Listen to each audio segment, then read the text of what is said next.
오늘도 때를 따라 주시는 은혜, 예수님의 오심에 대한 평강이 우리 가운데 임하는 예배가 되기를 주님의 이름으로 축복합니다. 설교를 하기 전에 한 가지 광고하도록 하겠습니다. 우리가 이렇게 오전 11시 예배, 오늘은 이렇게 통합 예배를 드리는데, 이 통합 예배는 여러분 뒤에 보시면 아시겠지만 유초등부도 있고 중고등부 있고 청년부가 있습니다. 그렇기 때문에 가급적 오시는 분들은 연합 예배 때는 앞자리부터 이렇게 채워주시면 좀 감사하겠습니다. 맨 앞자리는 이렇게 비어 있는데요.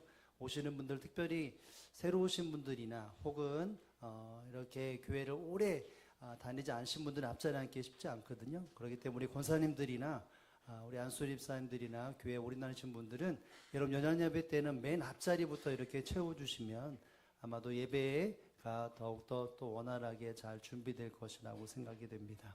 어쨌든 우리가 다음 주에도 이제 송구영신 예배를 드릴 텐데요. 그때도 연합 예배입니다. 그때는 이 앞자리 모두 꼭 좀 채워주셔야, 그래야 또 예배가 또 원활하게 잘 진행이 될 것 같다는 것을 좀 기억하시기를 부탁을 드리겠습니다.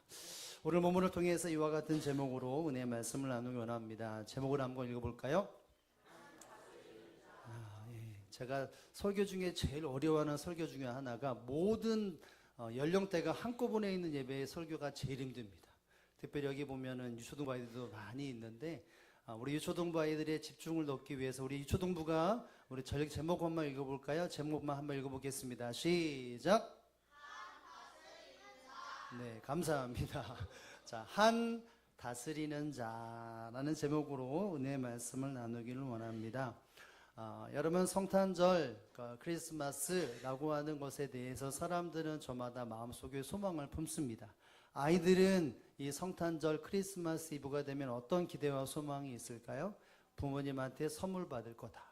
그리고 연인은 남편이나 아내나 혹은 남자친구, 여자친구나 이때 되면 뭔가 좀 이벤트가 있겠지, 이런 생각도 하게 됩니다. 저마다 가족들마다 이 성탄절 가족들이 좀 외식도 하고 또 기쁨의 교제를 나누는 것이 사람들의 마음속에 자리 잡은 것이라고 생각이 됩니다. 특별히 오늘도 이렇게 성탄 감사 예배를 드리지만 분명히 오후에는 가족들과 함께하는 분명히 그런 시간들을 가질 것이라고 생각이 됩니다.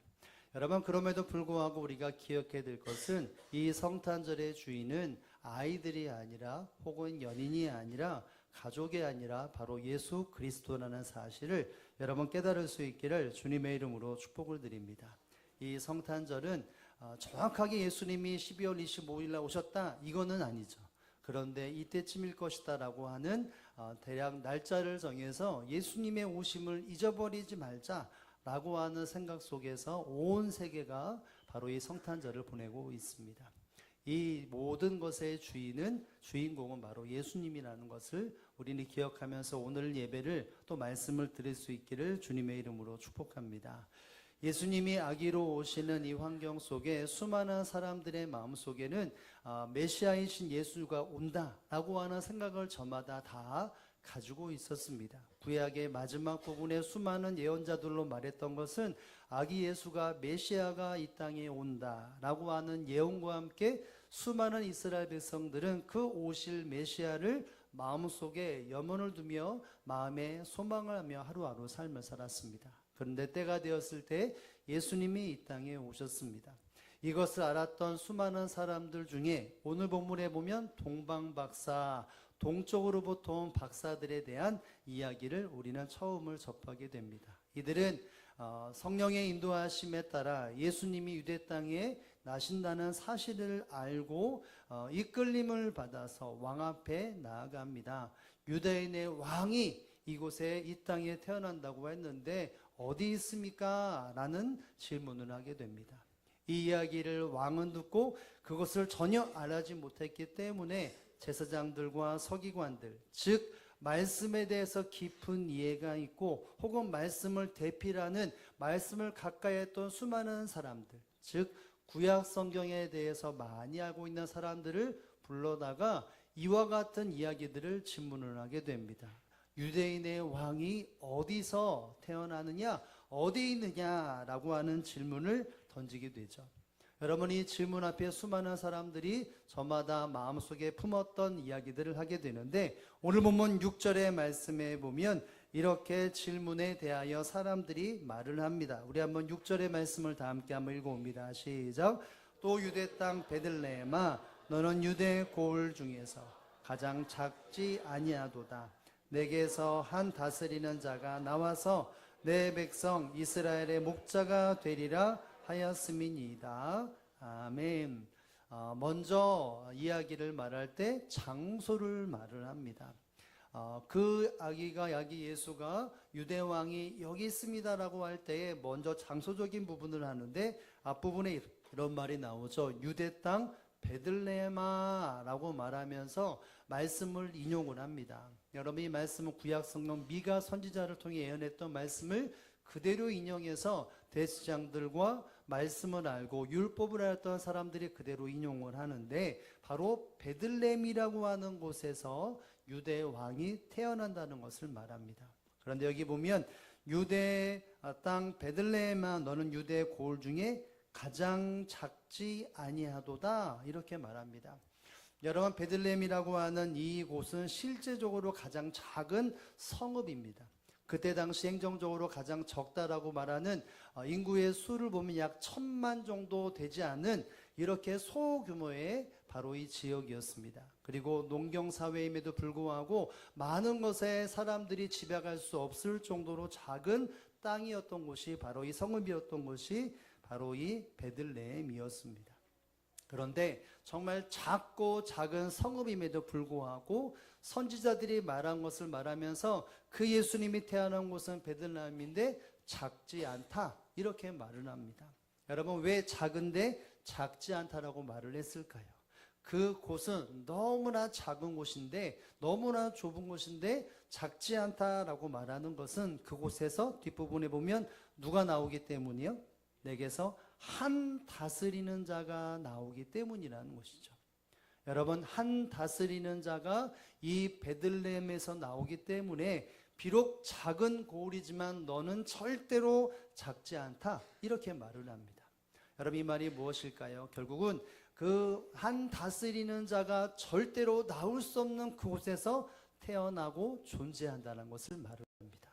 모든 사람들의 시선 속에 그 집중되어지는 것은 한 다스리는 자, 메시아라고 하는 분은 작은 곳에서 사람들이 전혀 상상하지 못하고 계산하지 못했던 곳에서 나타난다는 것이죠. 근데 그분은 한 다스리는 자라라고 말을 합니다. 여러분 메시아라고 하는 것은 기름 부음 받음이라고 하는 의미 속에서 하나님께서 이 땅에 이루시고자 하는 일들을 감당하기 위해 오신 메시아를 이야기를 말하는데 그 메시아는 바로 한 다스리는 자, 지도자로 이 땅에 오신다라고 말을 하고 있습니다. 아기 예수로 오지만 그 아기 예수의 가장 큰 특징은 바로 다스리는 존재라는 것이죠.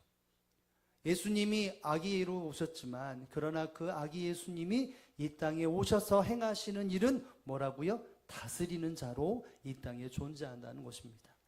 여러분 그렇다면 다스리는 자, 예수님이 이 땅에 아기로 오시는 그 베들레헴에 오시는 아기 예수, 다스리는 자는 어떻게 통치하고 어떻게 다스릴까요? 여러분 6절 마지막 부분에 보면 이렇게 말하죠. 내가 내 백성 이스라엘의 뭐가 되리라? 목자가 되리라. 아기 예수로 오신 그 예수님이 지도자로 오시는데 그 지도자의 성향은 뭐라고요? 목자라고 말을 합니다. 여러분 보통 한 나라를 다스리는 통치자라고 할 때 적어도 이 상황 속에서의 통치자는 군수 통치자로서 무엇인가를 막강한 힘을 가져서 말 한마디에 사람들이 좌지우지하는 그와 같은 통치 개념 속으로 분명히 이해할 수 있었을 것입니다. 그런데 구약의 선지자의 말하는 것과 또 수많은 이와 같은 대제사장들과 서기관들, 율법자들이 말하는 예수님은 단순히 다스림을 뛰어넘어서 목자라라고 말을 합니다. 여러분, 목자는 여러분에게 어떤 이미지가 입혀집니까? 여러분, 목자는 어떤 존재입니까? 누구를 위하는 존재일까요? 양을 위하는 존재입니다.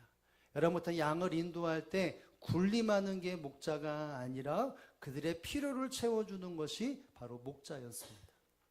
예수님은 지도자로 이 땅에 오셔서 왕으로서 오셨지만 왕으로서 군림하는 것이 아니라 연약하고 죄로 인해 물들고 무엇인가 소망과 희망이 없고 생명이 없는 그 수많은 사람들의 필요를 채워주는 그 목자로 이 땅에 오신 분이 바로 메시아이신 여기 예수 그리스도라는 것을 이 본문은 우리에게 말해주고 있는 것입니다. 사랑하는 성도 여러분, 예수님이 아기에 오셨다는 가장 핵심적인 그 목적은 무엇입니까? 이 땅을 다스리기 위해서 이 땅에 오신 것입니다. 수많은 다스림의 존재자가 있지만 예수님이 이 땅에 어린 아이로 오신 이유가 있다면 단순히 응애하고 태어나고 사람들이 아기다라고 인정하는 것이 아니라 그 아기가 이 땅을 다스리는 통치자요. 근데 그 통치자는 그들의 필요를 알고 그 필요를 하나하나 채워주시는 바로 목자 예수라 이렇게 말하고 있는 것입니다. 여러분, 성경에 보면 예수님이 이 땅에 목자라고 하는 표현을 종종 하지 않았습니까? 특별히 요한복음 몇 장에 보면 예수님이 목자인 것을 설명할까요? 요한복음 10장에 보면 나는 선한 목자라 이런 말을 하게 됩니다. 어디라고요? 성경 어디? 요한복음 10장. 여러분, 사복음서에서 요한복음인데 요한복음 10장은 예수님이 직접적으로 이런 말을 합니다. 나는 선한 목자라. 나는 선한 목자라. 이 주제 안에 이 10장을 쭉 써 내려갑니다. 여러분, 특별히 요한복음 10장 11절의 말씀에 보면 직접적으로 이렇게 말을 하는데요. 아기 예수님이 이 땅에 오셔서 이루시는 일들을 이 아기로서 나타나실 때마다 나타나오시면서 그것을 드러내시면서 이야기를 하셨는데요. 우리 한번 요한복음 10장 11절의 말씀을 다 함께 한번 읽어보겠습니다. 다 함께 한번 읽어봅니다. 시작. 나는 선한 목자라. 선한 목자는 양들을 위하여 목숨을 버리거니와. 아멘. 여러분, 예수님은 나는 선한 목자라 라고 엄히 말을 합니다. 그러면서 그 선한 목자는 양들을 위하여 무엇을 버린다고요? 목숨을 버린다. 여러분, 선한 목자이신 그 아기 예수로 오신 예수님은 양들을 위해서 목숨을 버리시는 목자였습니다. 여러분, 그렇다면 목자가 왜 목숨을 버릴까요? 그 양들의 필요를 채워주기 위해서 희생하는 것이 목자이기 때문입니다. 목자는 양들을 이렇게 저렇게 이끌어가고 인도를 합니다. 바른 길을 가도록 옳은 길을 가도록 앞장서서 그 한중간에 함께 가면서 양들을 이끌어 나갑니다. 그런데 결정적인 순간에 자기의 목숨을 버리면서까지 양들을 지키고 보호하는 것이 진정한 선한 목자였던 모습이 우리는 이 예수님의 모습을 통해서 발견할 수 있어야 합니다. 사랑하는 성도 여러분, 이 말씀은 결국 어린 아기로 오신 예수님이 어떤 존재냐는 것을 우리는 정말 명확하게 기억할 수 있어야 합니다. 예수님이 이 땅에 오신 것이 그냥 아기 예수로 오셨기 때문에 그 아기 예수님을 환영하고 기뻐하고 즐거워하는 것으로만 끝나는 것이 아니라 그 예수님이 오심으로 나를 다스리고 나를 통치하시고 이 땅을 통치하시며 그 모든 것은 결국 우리의 모든 필요할 것들을 채우시는 바로 다스리는 목자이신 다스리는 분, 이분이 바로 예수 그리스도라는 사실을 여러분 깨달을 수 있기를 주님의 이름으로 축복을 드립니다. 예수님이 이 땅의 목자로서 지도자로 분명히 오셨는데 여러분, 사람들은 예수를 어떻게 맞이하고 어떻게 대했을까요? 특별히 오늘 본문에 보면 여러분, 한 지도자이신 예수님이 목자로서 이 땅에 오셨다라고 이야기를 말한다면 적어도 이 말을 들었던 모든 사람들은 그 예수님을 아기 예수뿐만이 아니라 다스리는 목자로서 예수님을 바라봐야 되는데 여러분, 오늘 본문의 헤롯이라고 하는 왕은 어떤 모습으로 아기 예수를 맞이했을까요? 여러분, 우리 한번 2절의 말씀, 마태복음 2장 4절의 말씀을 한번 읽어보기를 원하는데요. 헤롯이 어떤 모습으로 아기 예수, 즉 한 다스리는 자를 맞이하고 있는지를 우리가 한번 생각해 보아야 합니다. 마태복음 2장 4절의 말씀을 다 함께 한번 읽어봅니다. 시작. 왕이 모든 제사장들과 백성들의 서기관들을 모아 그리스도가 어디서 나겠느냐 물으니. 아멘. 동방박사들이 와서 유대인의 왕이 이곳에 있다고 하는데 어디 있습니까? 라는 이야기를 들었을 때 이 왕은 말합니다. 대제사장들과 백성들의 서기관, 즉 말씀을 대필하거나 말씀을 풀어쓰는 말씀에 가까이 하고 있는 서기관들을 모아다가 뭐라고 부른다고요? 그리스도가 어디서 나겠느냐, 이렇게 물어봅니다. 여러분, 여기서 그리스도가 어디서 나겠느냐라고 할 때 이 물어본다라는 것은, 야, 이리 모여봐, 한번 내가 물어보는데 어디 있는지 한번 찾아볼래? 라고 딱 한 번 묻는 것이 아니라 문법적으로 본다면 계속적으로 반복적인 동작을 나타내는 것입니다. 다시 말한다면 집요하게 물어봤다는 거예요. 한번 물어보고 또 물어보고 또 물어보고 그 어린 유다의 아이가 어디서 나는지를 정확하게 알기 위해서 계속해서 물어봤다는 거예요. 대답하지 않았을 때 다시 불러서 모으고 다시 불러 모아서 다시 물어봅니다. 그리스도가 어디서 났느냐? 그리스도가 어디서 났느냐? 계속해서 집요하도록 물었다는 것이죠. 여러분, 왜 물어봤을까요? 나도 그에게 가서 경배하기 위해서, 아니면 그 아기 예수를 내가 죽이려고. 왜 물어봤을까요? 그쵸, 2번이죠. 아기 예수께 내가 가서 경배하겠다라는 마음이 아니라 그 예수를 죽여서 내가 통치하는 이 통치를 계속 보호하기 위해서. 여러분, 아기 예수로 오신 예수님은 다스리는 자고 피로를 채우시는 정말 평화의 왕인데, 이 헤롯 왕은 아기 예수를 다스리는 자가 아니라 내 자리를 빼앗는 대적으로 여겨서 예수님을 죽이려고 했습니다. 나중에 보면 알겠지만 남자아이가 타는 그 시간쯤에 태어난 남자들은 다 죽이라고 명령하지 않았습니까? 여러분, 헤롯은 예수님이 탄생하는 그 시기 속에 태어나는 정말 평안함과 복을 누렸는데 그 아기 예수의 지도를 겸허히 받아들이지 못하고 그것을 거부하며 예수님을 아기 예수로 온전히 받아들이지 못했다는 것을 이 헤롯을 통해서 우리는 발견할 수 있어야 합니다. 여러분, 그렇다면 헤롯과 함께, 즉 헤롯이 누구에게 그리스도가 어디서 나겠느냐라고 물었다고 했죠? 대제사장들과 서기관들과 말씀을 가까이 하는 사람들에게 물어보았습니다. 여러분, 그렇다면 이들은 아기 예수로 오신 그 지도자인 예수를 어떻게 맞이했을까요? 여러분, 이 본문에서는 그대로 듣고 찾았다라고 설명을 할 수 있겠지만, 그러나 조석을 살펴보면 이들이 예수님이 아기 예수로 오셨다는 사실과 함께 이 헤롯이 그 아기를 죽이려고 하는 것을 알면서도 불구하고 그들은 이 부분에 대해서 만류하거나 가로막거나 예수님을 보호하고 다스림과 통치 속에 그들의 반응이 되어 있지 않았다라고 말을 합니다. 오히려 침묵하면서 헤롯을 도와주는 위치에 있었다는 것이죠. 아기 예수로 오신 그 예수님이 다스리는 분이요, 목자로서 다스리는 분으로 이 땅에 오셨는데 대제사장들과 서기관들과 바리새인들과 모든 말씀을 아는 사람, 하나님을 아는 사람은 예수님을 지도자로 받아들이지 않고 지금 이 헤롯과 똑같은 위치에 있었다는 것이죠.